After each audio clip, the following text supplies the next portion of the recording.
Halo, saya tadi dengar kesaksian Bella, kita harus berbuah dimanapun kita berada, atau kita harus bertumbuh dimanapun kita berada. Nyimak gak sih? Nyimak ya. Saya jadi teringat satu cerita, waktu Lot sama Abram berselisih, gembala-gembalanya Lot sama gembala-gembalanya Abram berselisih. Apa yang terjadi? Abram bilang gini, kalau kamu ke kanan aku ke kiri. Kalau kamu ke kiri aku ke kanan. Lot disuruh memilih dulu. Kamu pilih dulu. Lot memilih lembah sungai Yordan yang banyak airnya, karena domba itu butuh air. Dia ngelihat banyak padang rumputnya karena domba butuh makan. Lot disuruh memilih, tapi yang luar biasanya, Lot memilih Sodom. Lembah sungai Yordan yang terlihat sangat makmur. Saudara lihat ya, terkadang Tuhan bawa kita pada situasi sepertinya semuanya kering, sepertinya gak ada apa-apa. Sepertinya kita sedang dibawa Tuhan ke padang tandus. Tapi sadar gak saudara? Sadar gak? Tuhan bisa merubah lembah Akor, lembah tangisan, menjadi lembah barakah. Tuhan akan merubah semua yang kering jadi pintu pengharapan. Perhatikan baik-baik. Kalau Tuhan bilang, pergi. Walaupun itu tidak enak. Walaupun itu tidak nyaman. Tapi kita melangkah, ikutin. Tuhan, tapi itu tanah tandus. Saudara tahu, Abraham pilih apa? Abraham pilih tanah tandus. Kenapa? Karena dia nggak dapat bagian yang makmur sudah diambil sama Lot. Tapi lihat, apa yang menurut manusia baik, belum tentu menurut Tuhan baik. Permasalahannya satu, ada Tuhan atau tidak? Kalau ada Tuhan, padang gurun pun bisa dia bikin menjadi suatu taman Tuhan. Padang gurun pun bisa diubah menjadi taman Tuhan. Saya cuma bilang sama saudara, jangan pernah takut dengan apapun. Jangan pernah takut dengan masa depanmu. Jangan pernah takut dengan anak-anakmu. Gimana caranya kamu membesarkan anak itu. Percayalah, Tuhan mencukupinya. Dan satu yang saudara harus percaya, Tuhan berjanji apa? Engkau tidak pernah ditinggalkan seperti yatim piatu. Yatim piatu tahu? Nggak ada pengharapan. Nggak ada orang tua, nggak ada di mana kita bisa bergantung, nggak ada. Tapi Tuhan selalu menjadi Bapa kita. Di mana tempat kita bergantung, tempat kita berharap. Dan harapan itu tidak pernah mengecewakan. Amin. Puji Tuhan. Puji Tuhan, dalam satu minggu ini luar biasa. Seperti saudara punya masalah, saudara ngomong ke saya, saudara tanpa sadar, saya pun juga jadi terbeban sama masalah-masalah itu. Saya terbeban dengan Pak Heri, saya terbeban dengan kesehatannya. Tapi saya percaya satu hal, Tuhan yang memiliki dia kok. Tuhan yang memiliki dia, dan Tuhan ada di dalam dia. Tuhan tahu yang terbaik buat dia. Ya, puji Tuhan, tadi pagi saya datang ke rumah sakit jam 8:30. Saya pikir Pak Heri sudah bisa pulang dari rumah sakit hari ini. Tapi ternyata susternya bilang, Bapak tunggu dokter dulu.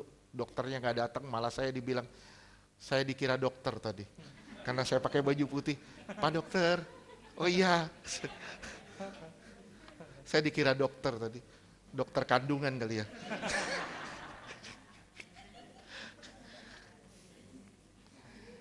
Ya, puji Tuhan.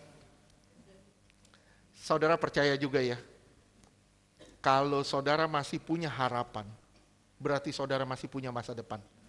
Amin. Sekali lagi, kalau saudara masih punya harapan, berarti saudara masih punya masa depan. Tapi kalau orang sudah tidak punya pengharapan, sorry, maaf, dia tidak punya masa depan. Udah hancur semuanya, udah habis. Udah rasanya langit sudah runtuh, semua sudah gak ada harapan lagi. Pintu sudah tertutup semuanya. Saya bilang sama orang itu, saya pikir, kalau dia udah gak ada harapan, dia tinggal tunggu waktu aja. Tunggu waktunya aja. Percaya, selama saudara masih pegang Yesus, saudara masih punya harapan.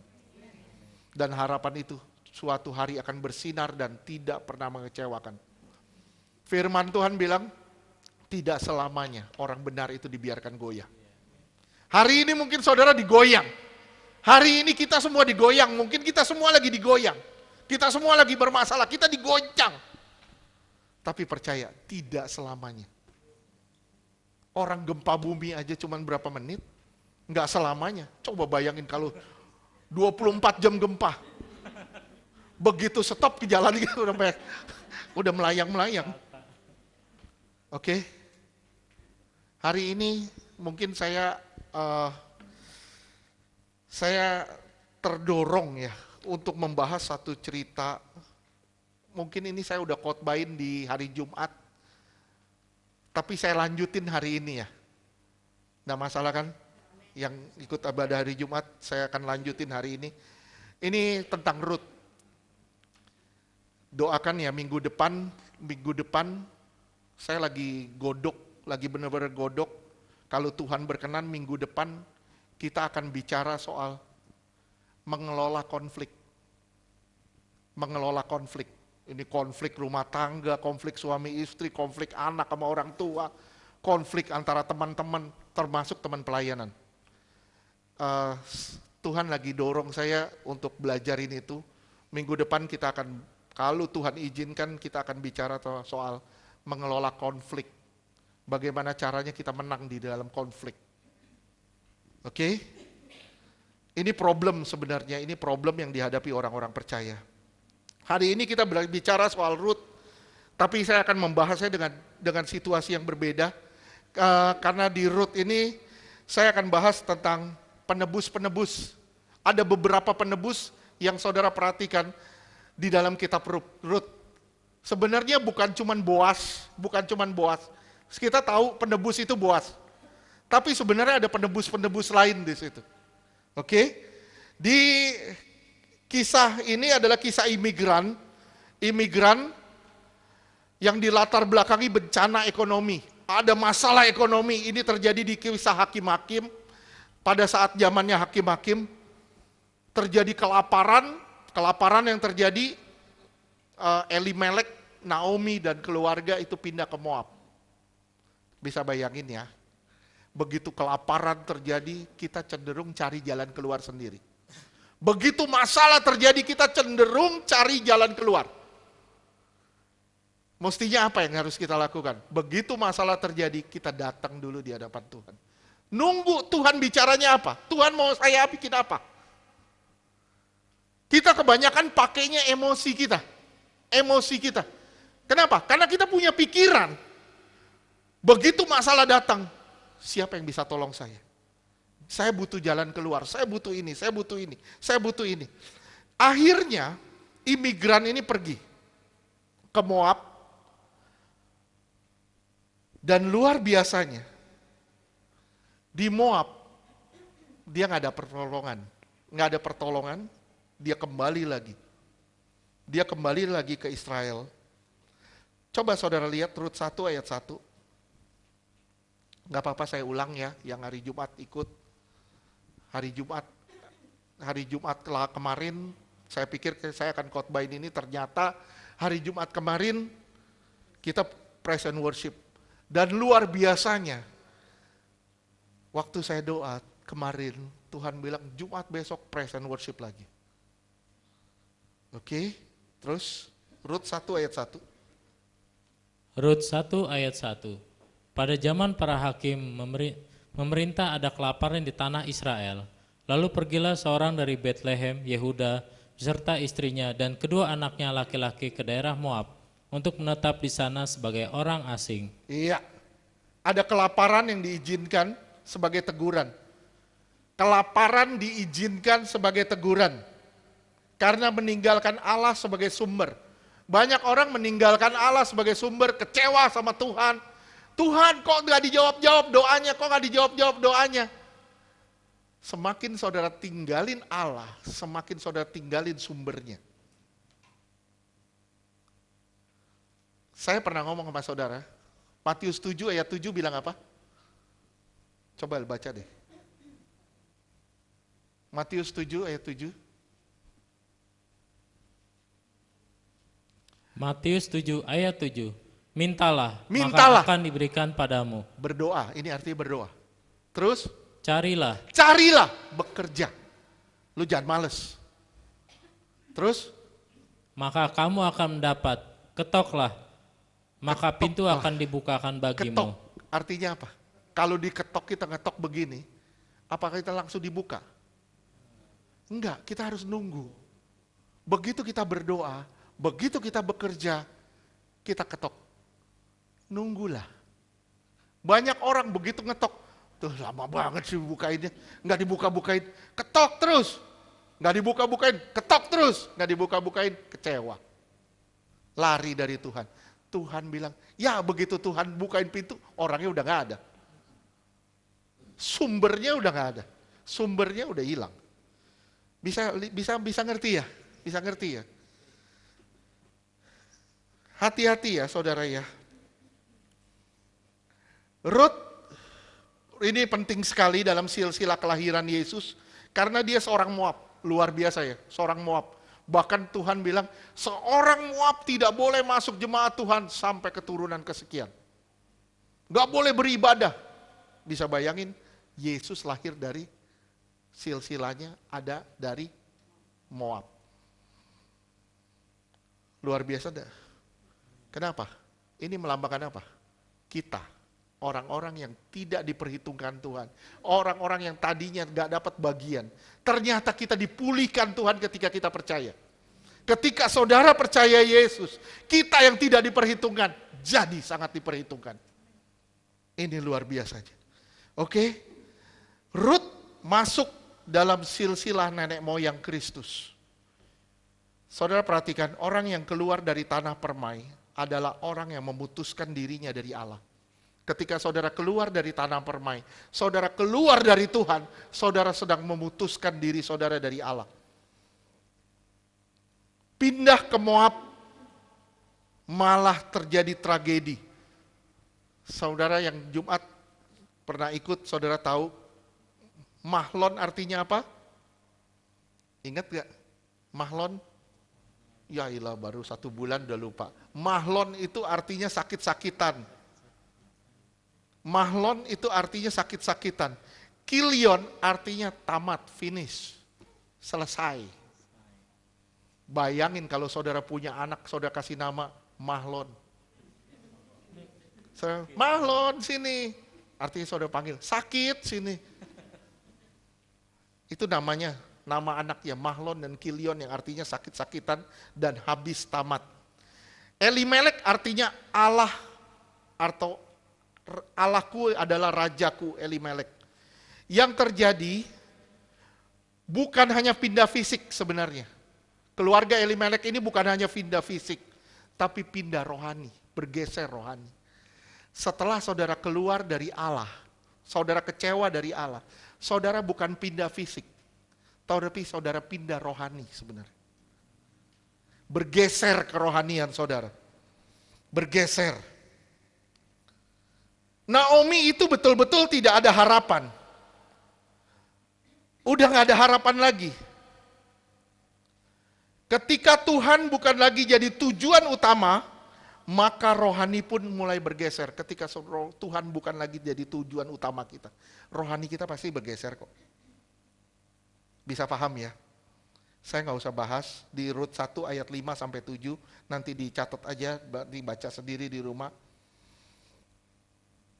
Naomi sudah terlalu tua, dia tidak bisa menikah lagi, sudah tua, tidak bisa kerja di ladang. Anak itu sebagai harapan. Oleh sebab itu tidak ada lagi anak dari Naomi, berarti tidak ada lagi harapan. Dia tidak mungkin luar biasanya, dia punya mantu orang Moab. Dan orang Moab itu saat itu dibenci sama orang Israel. Bisa bayangin, mantunya ini datang ke Israel. Bekerja di ladang. Dan orang Israel sangat membenci orang Moab. Dan peristiwa ini terjadi di kisah Hakim-Hakim, di mana orang Israel sedang berselisih dengan orang-orang Moab. Saudara bisa ngebayangin situasi itu ya? Nggak mudah bagi seorang Rut. Nggak mudah bagi seorang Rut. Dia tidak mungkin ke Israel karena ada perselisihan antara Moab dengan Israel. Secara ekonomi, Naomi tidak ada lagi harapan. Akhirnya, Naomi butuh yang namanya penebus. Saya nggak usah bahas dulu, nggak usah bahas terlalu detail di sini. Penebus pertama, saudara sudah tahu siapa? Boas. Boas bahasanya itu Gaal, yang artinya yang dikenal sebagai kaum keluarga Elimelek. Boas bahasanya Gaal, yang dikenal sebagai kaum keluarga Elimelek, yang berarti penebus dari kaum keluarga. Penebus dari kaum keluarga. Naomi miskin. Mereka cari makan. Gimana caranya mereka bisa makan? Mereka kan petani. Ternyata Tuhan memang menyisakan. Waktu orang bekerja di ladang, nggak boleh semuanya dipanen. Ada bagian orang miskin. Paham nggak? Nah ini keadilan Tuhan. Bisa pengerti ya? Ketika saudara dapat, misalnya saudara punya berkat dari Tuhan. Ingat, ada sebagian bukan punya saudara. Sebagian itu bukan punya saudara. Sekarang lagi ribut masalah persepuluhan. Betul gak? Betul ya, rame banget masalah persepuluhan. Bener gak? Saya bilang kenapa mesti diributin? Nggak perlu lagi persepuluhan. Saya bilang gini, sekarang masalahnya perseratusan. Orang ngomongnya perseratusan, bukan persepuluhan. Saya ngomong sama orangnya, lu jangan ngomong perseratusan, kalau persepuluhan aja lu udah ribut. Jangan ngomong 100 deh, 10% aja lu udah ribut. Saya selalu bilang sama saudara, 10% itu punya Tuhan, bukan punya kita. Itu jatah minimal, itu minimal. 10% itu punya Tuhan. Jangan ngomong perseratusan, kalau 10% aja udah ribut.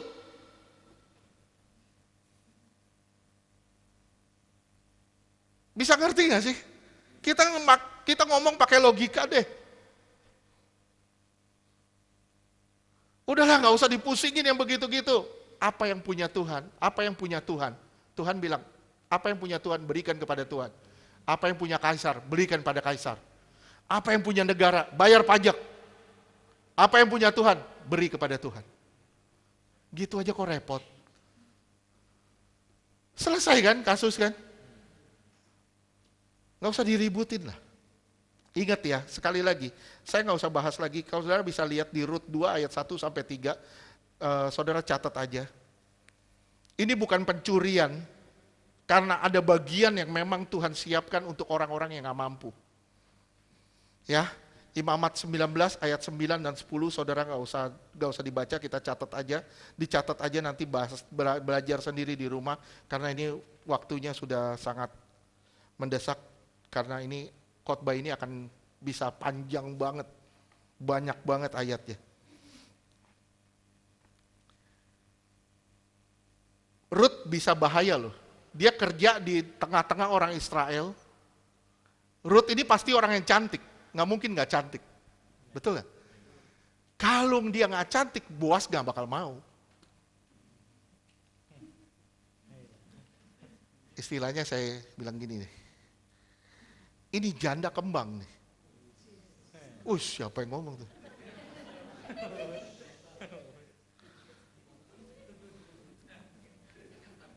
Ya, ini janda kembang nih.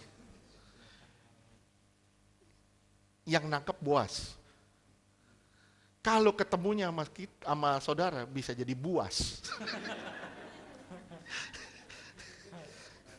Oke, terus kita lanjutin ya. Bahaya, dia dalam bahaya. Tapi luar biasanya, Boas jaga dia. Sepertinya semua sudah diatur sama Tuhan. Boas ini jadi penebus. Penebus yang pertama. Naomi kehilangan tanah. Di Israel itu nggak boleh jual beli tanah.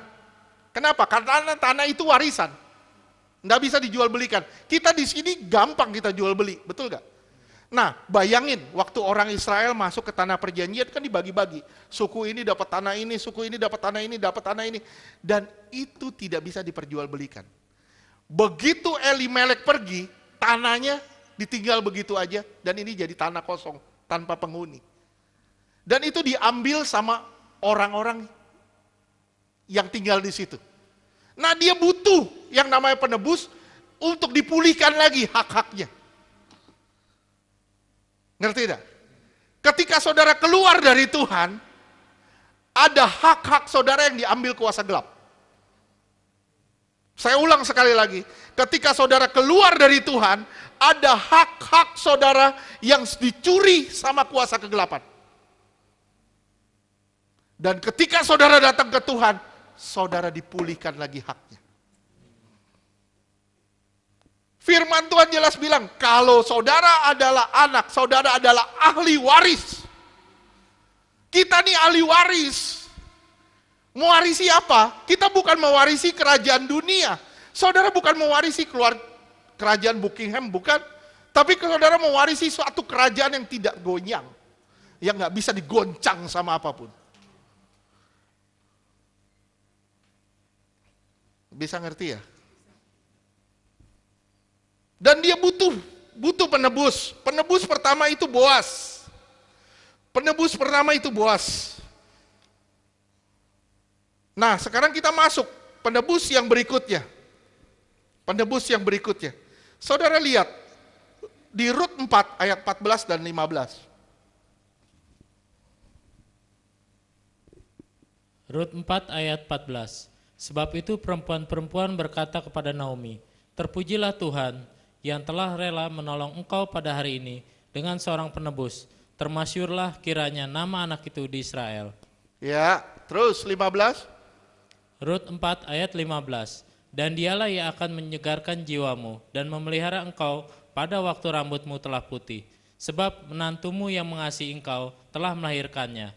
Perempuan yang lebih berharga bagimu dari 7 anak laki-laki. Ini penebus yang kedua. Ada sifat dan karakter Yesus di dalam seorang Rut. Sekali lagi, ini penebus yang kedua. Lihat, seorang anak perempuan yang lebih berharga bagimu dari 7 anak laki-laki. Ini penebus yang lain di kitab Rut, yaitu Rut sendiri. Yang pertama itu Boas. Yang kedua Rut sendiri. Saudara lihat Rut 1 ayat 15 dan 16. Rut 1 ayat 15. Berkatalah Naomi, telah pulang iparmu kepada bangsanya dan kepada para alanya. Pulanglah mengikuti iparmu itu. Iya. Oke. Jadi ada 2 anak dari Naomi punya 2 menantu. Yang satu udah pulang ke bangsanya. Oke, siapa namanya? Orpa. Oke. Ya, yang satu udah pulang ke bangsanya, tinggal satu lagi, Rut. Dan Rut luar biasanya nih, luar biasa Rut. 16. Rut 1 ayat 16. Tetapi kata Rut, janganlah desak aku meninggalkan engkau dan pulang dengan tidak mengikuti engkau. Sebab kemana engkau pergi, ke situ jugalah aku pergi. Dan di mana engkau bermalam, di situ jugalah aku bermalam. Bangsamulah bangsaku dan Allahmulah Allahku. Lihat ya, ini luar biasa menantu kayak gini. Anaknya sudah mati, dia bilang, Jangan paksa aku ya pulang ke Moab ya. Bangsamu adalah bangsaku, Allahmu adalah Allahku. Terus ayat 17. Rut 1 ayat 17. Di mana engkau mati, aku pun mati di sana, dan di sanalah aku dikuburkan. Beginilah kiranya Tuhan menghukum aku. Bahkan lebih lagi daripada itu, jikalau sesuatu apapun memisahkan aku dari engkau, selain daripada maut. Saudara kalau baca ini, saudara ingat apa sih? Ingat apa? Janji nikah. Ini saudara akan lihat janji nikah di sini. Nggak ada yang pisahkan kita dari pasangan kita selain kematian. Lihat di situ. Di mana engkau dikubur, aku dikubur di situ. Sekarang saya tanya sama saudara. Saudara mikir ya, saudara mikir. Pikir baik-baik. Apa sih yang Naomi punya sehingga Ruth mau kekeh ngikut Naomi? Bu Ida, mukanya kan mau jawab tuh.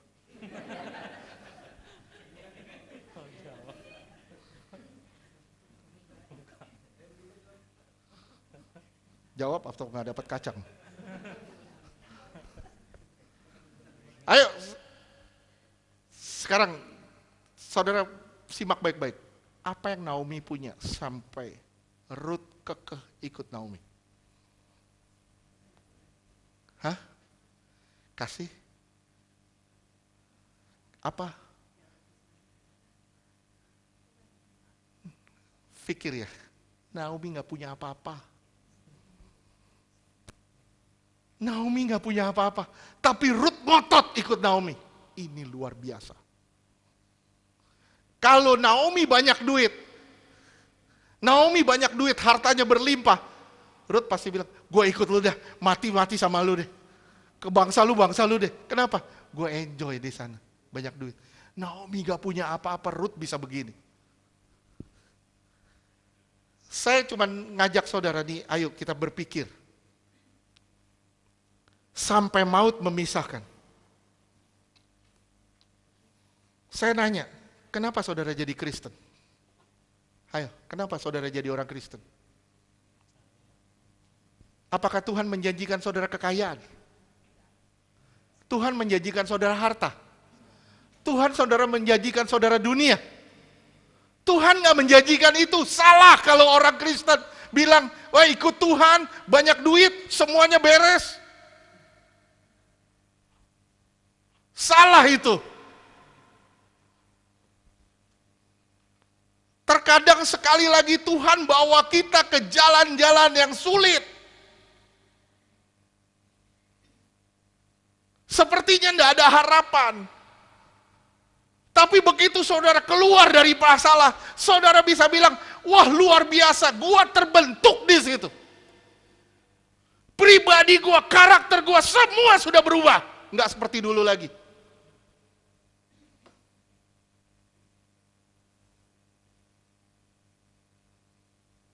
Sekarang saya tanya sama Aci, Ci, kamu bakal masuk surga gak? Amin. Kenapa kamu mau masuk surga? Emang ada apa di sana? Ada Tuhan. Iya. Kamu udah lihat? Surga kayak apa? Nggak tahu. Kamu udah tahu? Loh, kamu mau ikut Tuhan?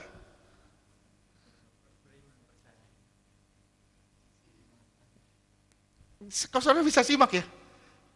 Kenapa kita mau ngikutin sesuatu yang tidak kita lihat? Kenapa? Karena kita percaya itu yang terbaik buat kita.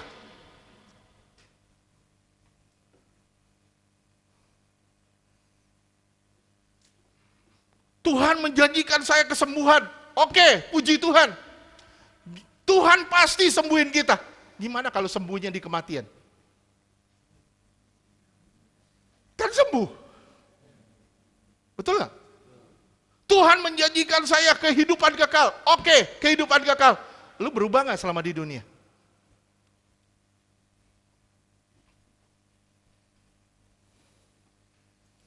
Rut berjanji setia. Rut sebenarnya aman loh di Moab. Dia rela kehilangan keluarganya, kehilangan segala-galanya. Dia rela kehilangan keluarganya, dia rela kehilangan segala-galanya. Dia bisa aman di Moab. Saudara bisa ngerti ya? Kadang kenapa kita milih jalan yang sepertinya tidak aman, tapi kita masuk suatu jalan yang namanya jalan iman. Kalau kita mau kerja, istilahnya, saya sama istri, kita kerja, kita bisa masih kantoran masih bisa kita. Tapi Tuhan ngajar kita masuk satu jalan namanya jalan iman, di mana lu tidak melihat tapi lu percaya semua gue cukupin. Waduh, nggak mudah loh. Kita masih daging, kita terjebak di dalam daging, nggak gampang itu ngelewatin. Nggak mudah.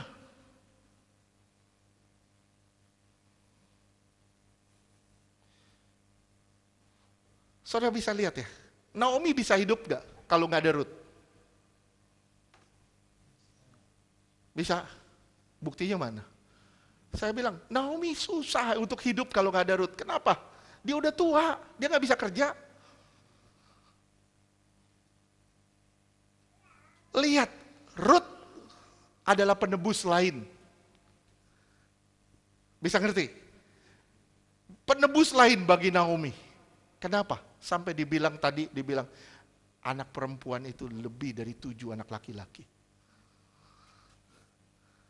Lihat, dia penebus lain loh. Saya ngarep saudara ngerti nih. Naomi gak bakal bisa hidup kalau Rut gak mau ikut dia. Rut bilang, gue mati sama lo, kuburan di mana lo dikubur, gue dikubur di situ.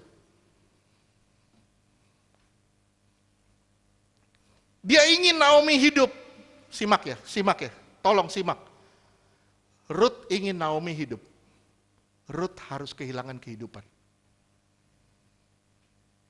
Simak, tolong simak. Dia pingin Naomi hidup. Oleh sebab itu dia harus kehilangan kehidupan. Oke? Dia ingin Naomi dipulihkan namanya. Rut harus kehilangan nama. Rut rela kehilangan nama. Kehilangan keluarga, kehilangan segala-galanya. Supaya Naomi bisa dipulihkan. Supaya Naomi bisa hidup. Tuhan rela kehilangan tahtanya. Turun sebagai manusia supaya saudara bisa diselamatkan. Luar biasa dah. Saudara udah tahu ini, kenapa saudara gak mati-matian ikut Tuhan? Kenapa sih kita gak ngotot sama Tuhan? Rut pingin Naomi dipulihkan keluarganya. Rut kepingin Naomi dipulihkan keluarganya. Gimana caranya? Dia harus kehilangan keluarga. Dia bisa kembali ke Moab. Dia dapat keluarga di situ. Betul gak? Dia rela kehilangan keluarganya supaya Naomi keluarganya dipulihkan. Bukankah ini yang Yesus lakukan buat kita? Rut rela jadi miskin supaya Naomi jadi kaya. Yesus rela jadi miskin supaya kita diperkaya oleh Dia. 2 Korintus 8 ayatnya ke-9.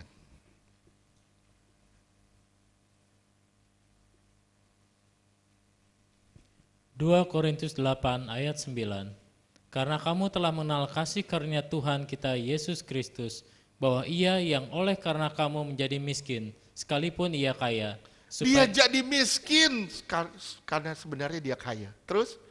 Supaya kamu menjadi kaya oleh karena kemiskinannya. Supaya kamu diperkaya sama kemiskinannya.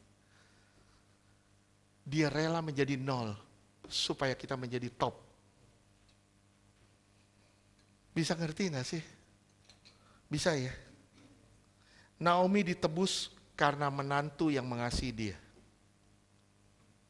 Naomi ditebus karena menantu yang mengasihi dia. Kita ditebus karena Yesus yang mengasihi kita. Amin. Karena Yesus mengasihi kita, kita mengalami penebusan. Ini luar biasa loh, luar biasa. Ayat 17 diulang lagi. Rut 1 ayat 17.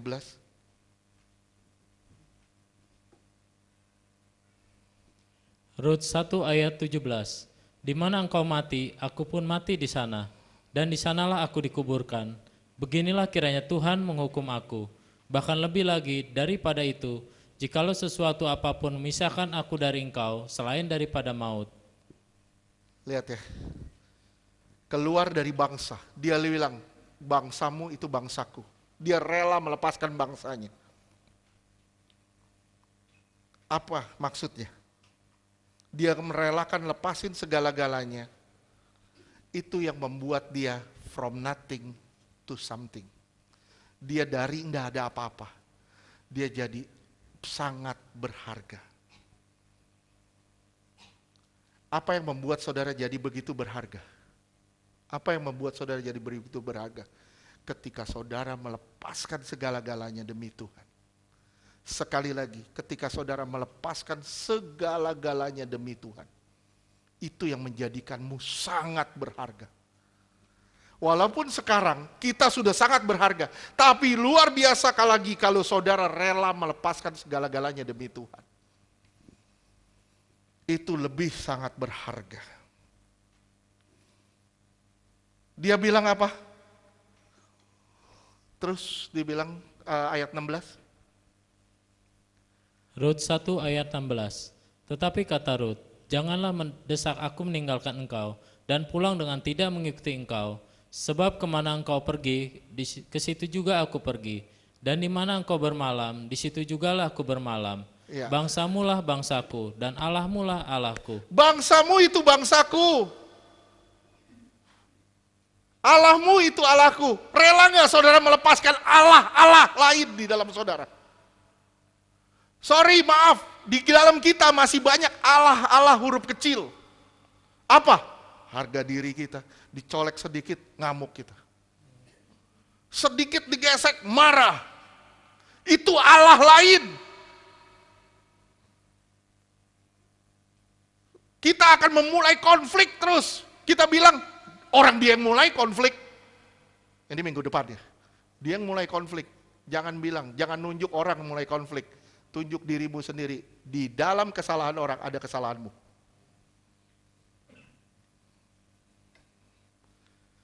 Jangan pernah nyalain orang. Mulai hari ini nyalain diri kita sendiri. Rela gak kita melepaskan segala-galanya? Lihat, bangsamu itu bangsaku. Artinya apa? Turunan lama, manusia lama, dilepasin. Ayat 17. Rut 1 di mana engkau mati, 17. di situ aku mati. Di sana, di mana engkau dikubur, di sanalah aku dikubur. Terus, beginilah kiranya Tuhan menghukum aku. Bahkan lebih lagi daripada itu, jikalau sesuatu apapun memisahkan aku dari engkau, selain daripada maut. Bisa bayangin kalau saudara bilang gini, negerimu itu negeriku. Begitu kita ikut Tuhan, kita bilang, negerimu Tuhan, itu negeriku. Kita tinggal di dunia, tapi kita tujuannya ke sana, kepada kehidupan yang kekal. Itu kita ikut Tuhan, negeri Tuhan. Kita lepasin negeri kita ini. Kita lepasin kewarganegaraan kita. Paulus bilang, kewarganegaraanku bukan dari dunia, walaupun aku punya KTP. Tapi kewarganegaraanku adalah dari surga. Oleh sebab itu, gaya hidupku, cara hidupku adalah cara hidup surgawi. Ini yang Tuhan mau sampaikan. Rela nggak kita meninggalkan segala-galanya demi Tuhan seperti Rut? Tuhan telah merelakan segala-galanya buat kita.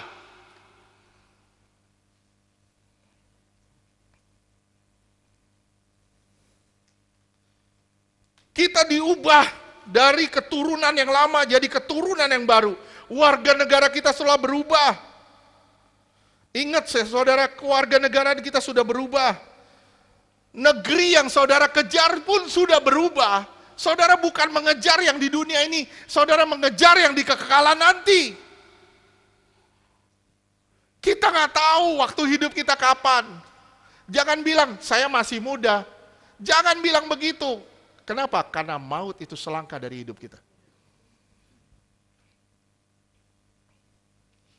Oke? Allahmu, Allahku, rela nggak kita melepaskan kepercayaan lama kita? Rela nggak kita melepaskan Allah-Allah lain di dalam kita? Rela nggak kita tidak lagi bergantung pada manusia, tapi kepada Allah? Inilah yang Ruth lakukan, dan dia masuk dalam golongan penebus. Dan dari perutnya akan lahir nenek moyang juru selamat. Kenapa? Saudara tahu hari ini, dia rela lepasin segala-galanya. Dia relakan segala-galanya demi Tuhan. Yesus, coba lihat Filipi 2 ayat 6 sampai 11.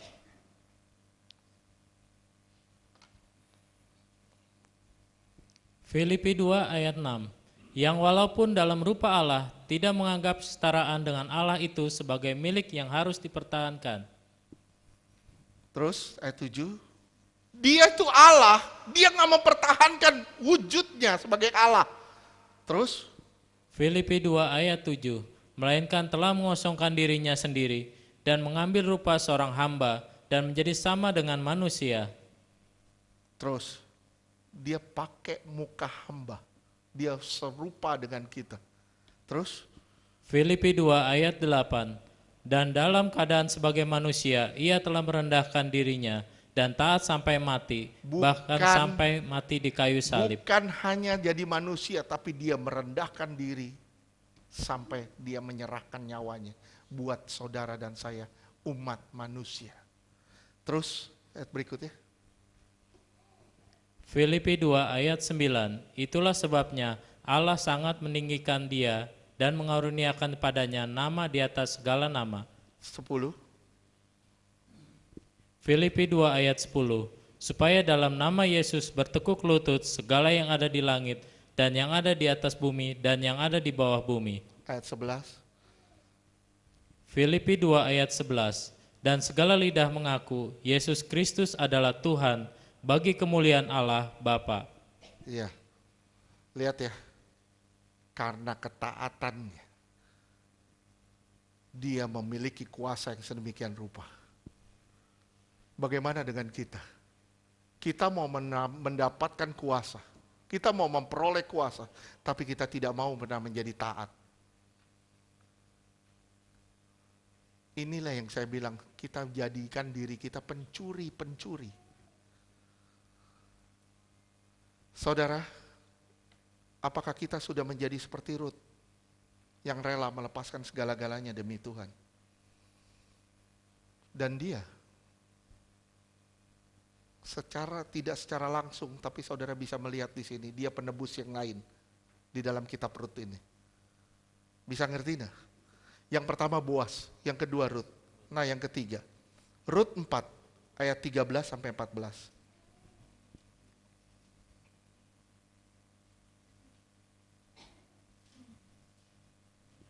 Rut 4 ayat 13. Lalu Boas mengambil Rut dan perempuan itu menjadi istrinya dan dihampirinya lah dia. Maka atas karunia Tuhan perempuan itu mengandung lalu melahirkan seorang anak laki-laki. 14. Rut 4 ayat 14. Sebab itu perempuan-perempuan berkata kepada Naomi, terpujilah Tuhan yang telah rela menolong engkau pada hari ini dengan seorang penebus. Termasyurlah kiranya nama anak itu di Israel. Nama siapa? Obed. Oke, tapi ada penebus lain di sini. Ini kebetulankah ayat 11?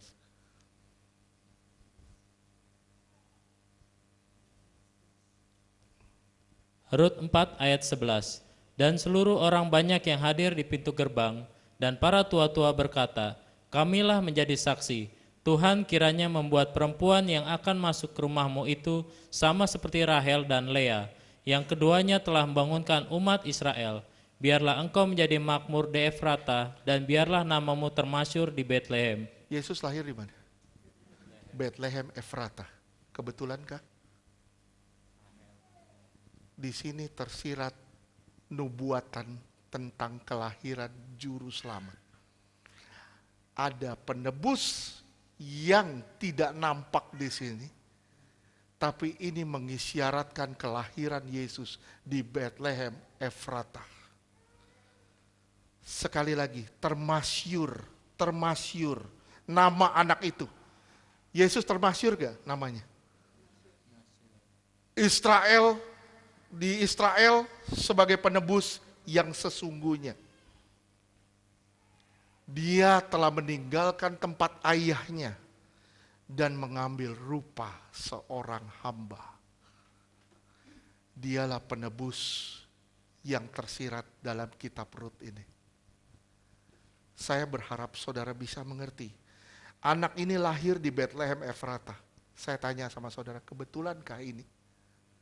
Bukan, tapi ini suatu nubuatan tentang kelahiran Yesus. Nama anak itu termasyur. Nama anak itu termasyur. Ada 3 penebus di sini, di kitab Rut. Yang satu, Boas.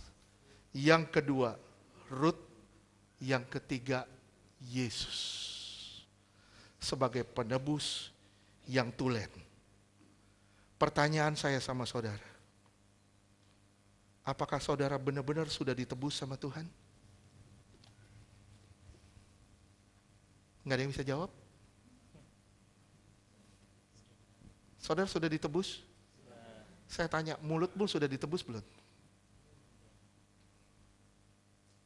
Tanganmu sudah ditebus belum? Apa tanganmu masih suka melakukan yang jahat? Mulutmu sudah ditebus belum? Apa mulutmu masih suka keluar yang jahat? Suka ngumpat-ngumpat orang? Kalau mulutmu masih ngumpat orang, saya bilang, mulutmu belum ditebus.